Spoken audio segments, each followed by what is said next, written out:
अस्सलामुअलैकुम जी।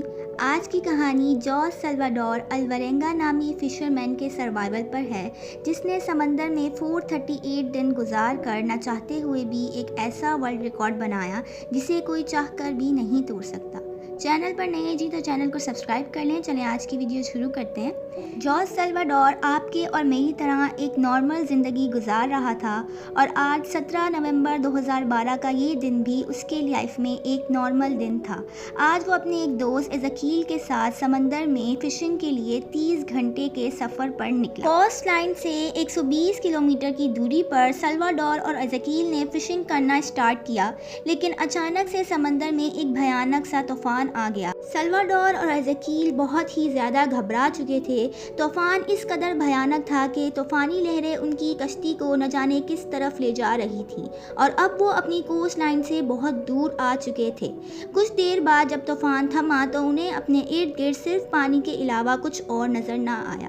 तूफ़ान की वजह से उनकी बोट का इंजन भी ख़राब हो चुका था और अब उनके पास ना कोई सेलिंग इंस्ट्रूमेंट था और ना ही कोई इंजन था। अब उनके पास सिर्फ एक 2-वे रेडियो ही बचा था जिससे वो अपनी जान बचा सकते थे। सल्वाडोर और एज़कील ने रेडियो की मदद से अपने बॉस को मदद के लिए इन्फॉर्म किया, लेकिन बारिश की वजह से सारे कॉन्टैक्ट टूट चुके थे और जब तक उसके बॉस का रिप्लाई आता तब तक रेडियो की बैटरी ख़त्म हो चुकी थी और अब उनका बाहरी दुनिया से ताल्लुक़ ख़त्म हो चुका था।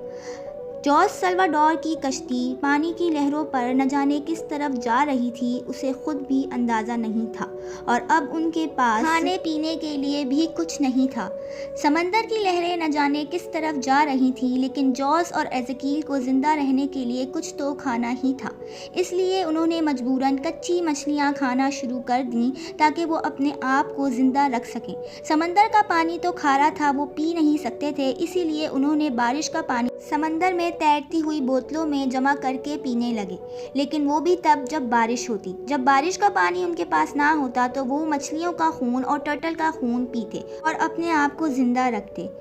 दिन हफ्तों में गुजर गए और हफ्ते महीने में और अब उनके पास मदद का कोई आसरा ही ना बचा। ये देखकर वो दोनों इस टॉर्चर से गुजर रहे थे कि एज़कील इस टॉर्चर को सह ना पाया और उसने सुसाइड कर लिया और जॉस को उस वीरान समंदर में अकेले छोड़ गया। लेकिन जॉस ने हिम्मत ना हारी और एक दिन उसकी किस्मत चमकी। जॉस ने एक दिन पानी से गुजरती हुई कार्गो शिप को देखा और वो बहुत खुश हो गया।